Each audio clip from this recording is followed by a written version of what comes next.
Hi, and welcome to my weekly Torah thought for the Torah portion of Ki Tisa. I'm Rabbi Yisrael Bernath. Every so often, I hear the words Hasid and hipster in the same sentence. And recently, I've been getting tons of compliments on my beard. I've had my beard for as long as I can remember.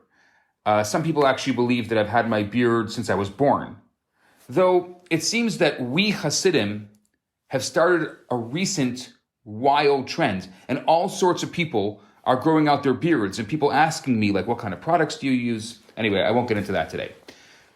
But what you've probably never associated with the word chassid is the term convicted felon.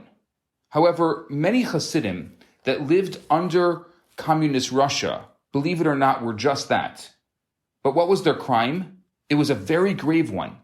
They refused to stop teaching and practicing Judaism. Any act of defiance by breaking Stalin's Russian laws was met with the same or worse punishments than a thief, than a murderer, than a spy would face. And often it was forced exile or a life sentence to a Siberian gulag or labor camps. Tragically, many of these people were never seen or heard from again. There was a very famous chassid, I've spoken about him before, named Reb Mendel Futerfas. And Reb Mendel continued to spread the tenets of Judaism and educate the next generation, despite these activities being considered under counter-revolutionary and against the law. Like many others, Reb Mendel was punished and served a sentence in Siberia for a decade and a half of his life, 15 years. Miraculously, he eventually escaped Russia. And for many years, until he passed away in 1995, Reb Mendel would share stories and lessons, which he culled from the diverse assortment of people he had met along the way. Every encounter that he had with each of these people, for him, was a lesson in his divine service. And Reb Mendel will learn something from everyone. At one Farbrengen, which is the Hasidic version of a soul or frat gathering, Reb Mendel shared an anecdote. He said, life in a forced labor camp looked the same day in and day out. You were forced to wake up at 4 or 5 in the morning and spend the entire day wood chopping or transporting coal or some other excruciating manual labor. And in the evening, you'd receive your daily ration of crusty bread and something that resembled soup. The day would be over and you would begin exactly the same the next day. The prison sentence was nothing like our prison system. Here, it's a whole different story. I mean, there was no gym, no entertainment, no rights. In short, it wasn't even a Motel 6 with a gate around it. Occasionally, at the end of a long and brutal day of grinding labor out in the Siberian snow, the inmates would take the edge off by playing a game of cards. It was illegal because this particular assortment of criminals from across the spectrum of the Russian society were not there because they were, let's say, upstanding citizens. And so on the occasional evening, they would break another rule. They'd play a few rounds of cards. Mendel recounted that something strange would occur. Inevitably, at some point in the game, heavy footsteps of the Russian guard could always be heard coming down the hallway. And in a flash, the cards were scooped up, and as the door opened, the deck would magically disappear. The guard would proceed to shout, to search, to harass the inmates, looking for what he knew they had, but could never seem to find the deck of cards. And in so turning up empty-handed, he would dejectedly stomp out, slam the door behind him, and no sooner did his footsteps echo down the hall than the cards would reappear and the game would resume, as if it had never been interrupted. Mendel would observe this happening time and again. And one night, his curiosity got to the better of him.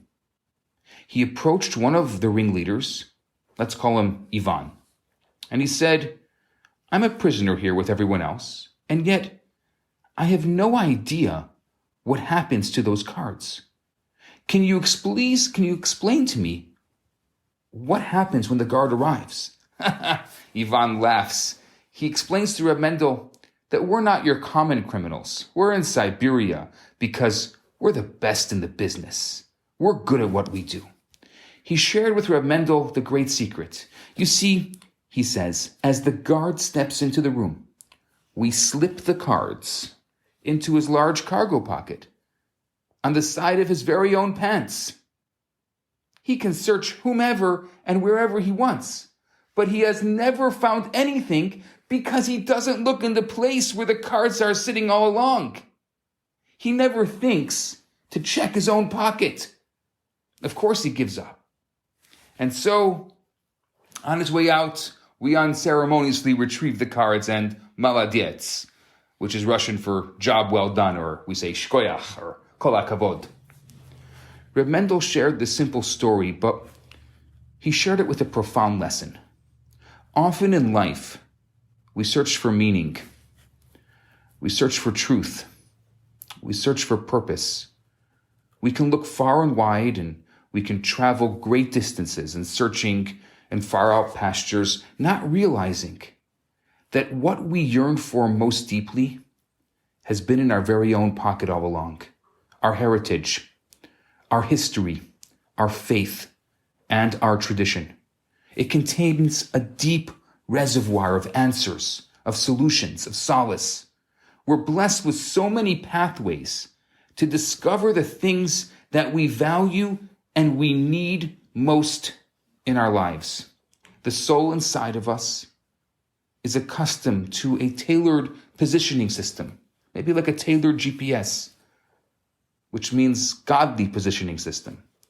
And it helps us navigate the often bumpy roads in life from an internal compass within.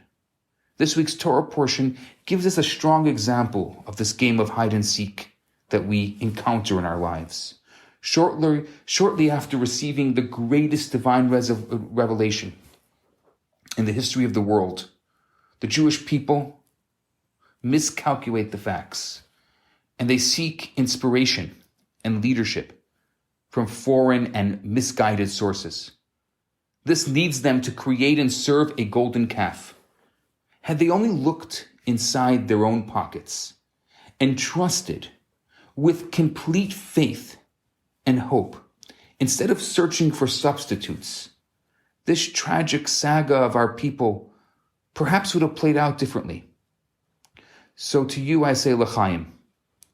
L'chaim to each one of us, that we should have the wisdom, that we should have the strength to find the truth and the meaning that we crave, and explore the beautiful heritage we've been gifted. We should also possess the faith to know that Hashem, that God guides us from the pockets within.